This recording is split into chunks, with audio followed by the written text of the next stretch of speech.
శంభో సురేంద్రనుత. ఆయన కీర్తింపబడేది ఎవరి చేత అంటే దేవేంద్రాదులు కీర్తన చేస్తుంటారు. ఎందుకని అంటే వాళ్ళ వాళ్ళ లోకములలో శాంతి భద్రతలు, రాక్షసుల వలన దాడి లేకపోవడం, ఆయన పదవి యందు ఊంచుకుని పరిపాలన నిర్వహించడం కూడా ఎవరి మీద ఆధారపడతాయంటే శివానుగ్రహం మీద ఆధారపడతాయి.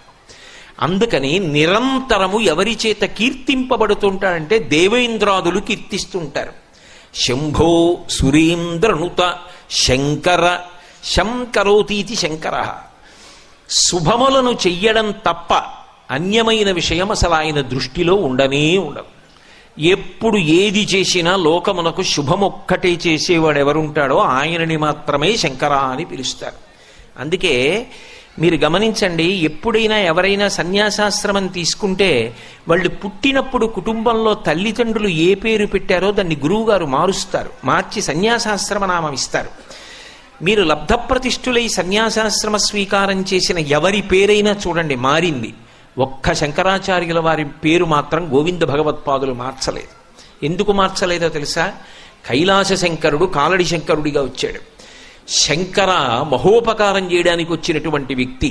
ఆ పేరు మార్చడం నా వల్ల అయ్యే పని కాదని కైలాస శంకరుడు కాలడి శంకరుడిగా వచ్చాడని ఆ పేరు అలాగే వదిలేస్తే సన్యాసాశ్రమ నామంలో కూడా శంకరాచార్యుల వారిగానే కీర్తింపబడిన మహాపురుషుడు శంకరాచార్యుల వారు ఒక్కరే. కాబట్టి శంకరోతీతి శంకర. ఆయన నిరంతరము శుభములను మాత్రమే చేస్తూ ఉంటాడు. అసలు నిజంగా చెప్పాలి అంటే ఎప్పుడైనా ఎక్కడైనా ఎవరికైనా ఏదైనా శుభం కలిగితే ఆ శుభానికి కారణం ఎవరు అంటే శంకరుడే. నేను చెప్పట్లేదు ఈ మాట, శాస్త్రములు చెప్పే. శుభములన్నీ కుప్పలు తెప్పలుగా ఆయన పాదముల దగ్గర పడి ఉంటాయిట. ఆయన అనుగ్రహించాడు అనుకోండి, ఓసారి ఇలా అంటాడు అంటే అది ఎగిరి వెళ్ళి ఇంటికి తోరణంగా పట్టుకుంటాడు. అందుకే ఒక గడుసు కవి ఒక మాట అన్నాడు, నేను ఓ పువ్వు పట్టుకొచ్చి మీ పాదాల మీద వేశాను అనుకోండి, నేను వేసినది ఏది పువ్వు, మీ పాదముల మీద ఉన్నదేది పువ్వు. నేను ఒక పువ్వు పట్టుకెళ్ళి మల్లికార్జున లింగం మీద వేశాను అనుకోండి, పరమ ప్రేమతో వేశాను అనుకోండి, ఆ పువ్వు ఓ ఏడాది తర్వాత నా ఇంటి మనవడు. నేను ప్రేమతో వేసిన పువ్వు 2 ఏళ్ల తర్వాత నా ఇంట్లో మనవరాలు. నేను ప్రేమతో వేసిన పువ్వు నేను కట్టుకునే ఒక ఇల్లు. నేను వేసిన పువ్వు నాలో కలిగేటటువంటి భక్తి. నేను వేసిన పువ్వు ఏ వయస్సులో నాకు రావాలో ఆ వయసులో రావలసినటువంటి వైరాగ్యం. ఆయన పాదముల మీద వేసిన ప్రతి బిల్వదళం, ప్రతి పువ్వు నీకు కావలసినదిగా మార్చగలడం. అది ఆయన శక్తి, అది శివ శంకర.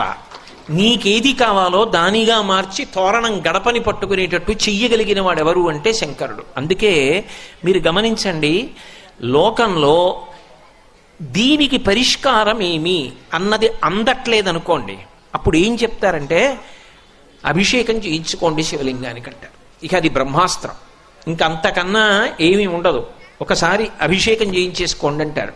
శివాభిషేకం అనేటటువంటిది అంత గొప్పది. శివలింగం చల్లబడడం అంటే బ్రహ్మాండము చల్లబడడమే. ఈ దేశంలో ఆశీర్వచనం ఏమిటంటే మీ మనసు చల్లగా ఉండాలి, మీరు చల్లగా ఉండాలి, మీ ఇల్లు చల్లగా ఉండాలి, లోకం చల్లగా ఉండాలి. అంతా చల్లగా ఉండడం శివలింగం చల్లబడడం మీద ఆధారపడి ఉంటుంది. శ్రీశైల క్షేత్రం యొక్క గొప్పతనం ఏమిటంటే అసలు వృద్ధ మల్లికార్జున లింగాన్ని మీరు ఇలా ముట్టుకోండి, మంచు ముక్క ముట్టుకున్నట్టు ఉంటాడు మహానుభావుడు. అంత చల్లగా ఉంటాడు. ఆయన అంత చల్లగా ఉన్నాడు కాబట్టే ఈ రాష్ట్రం దేశం ఇంత చల్లగా ఉన్నాయి, ఏ ఇబ్బందులు లేకుండా. కాబట్టి శంకర. అందుకే శివానంద లహరిలో అంటారు, కరస్తే హేమాద్రౌ గిరిజ నికటస్తే ధనపతౌ శిరస్తే శీతాంశౌ చరణయుగళస్తే అఖిల శుభే గృహస్థే స్వర్భూజామరసురభిచింతామణిగణే కమర్థం దాస్యేహం భవతు భవదర్థం మమ మనః అంటారు. ఆయనకి మనం ఇవ్వడం ఏమిటి? కరస్తే హేమాద్రౌ. ఆయనకి ఒక చేతిలో బంగారు కొండ ఉంది, మేరు పర్వతాన్ని పట్టుకున్నాడు ఆయన. ఆయనకి మనమేమి ఇస్తాం? ఓ బంగారం గొలుసు చేయించగలమా మనం బంగారు పర్వతం ఉన్నవాడికి? కరస్తే హేమాద్రౌ గిరిశ నికటస్తే ధనపతౌ.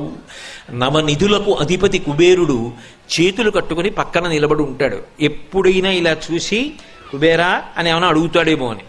అప్పటి నుంచి ఇప్పటికి అడగలేదు, అడగడు కూడా. నవనిధులకు కుబేరుడు అధిపతి కావడానికి కారణం శివానుగ్రహం. కాబట్టి నికటస్థే ధనపతౌ గృహస్థే స్వర్భూజామరసురభిచింతామణిగణి. ఆయన ఇంట్లో కామధేనువులు, కల్పవృక్షములు, చింతామణులు ఇవన్నీ కుప్పలు తెప్పలుగా ఉన్నాయి. ఇంకా మనమేమిస్తాం ఆయనకి? శిరస్థే శీతాంశౌ, ఆయన శిరస్సు మీద చంద్రవంక ఉంది.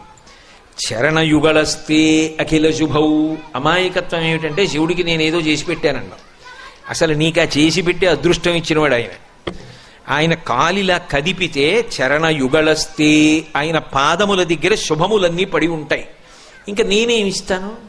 నేను ఇవ్వగలిగింది ఒకటే, కమర్థం దాస్యేహం భవతు భవదర్థం మమ మనః. నీ మనసు ఆయన పాదముల దగ్గర పెట్టి పూజ చేయించాలి. అది పెట్టించడం శ్రీశైల మల్లికార్జున సుప్రభాతం యొక్క గొప్పతనం. అందుకే నీకు తెలిసి నామమునందు రమించావా అదృష్టం, నీకు తెలియదు ఇంకా అదృష్టం. ఎందుకని? నీకేం తెలియక్కర్లేదు, ఆ నామం పలికితే చాలు. సుప్రభాతంలో మీరు శంభో సురేంద్రనుత శంకర శూలపాణి అంటే తెలిసి పిలిచిన వాడికి అలాగే చూస్తాడు, తెలియక పిలిచిన వాడికి అలాగే చూస్తాడు. అందుకే తరించడానికి అవకాశాన్ని మల్లికార్జున సుప్రభాతమునందు ప్రతిపాదన చేశారు. ఆయన నామములకు ఎక్కువ ప్రాధాన్యత ఇచ్చారు. శంభో సురేంద్రనుత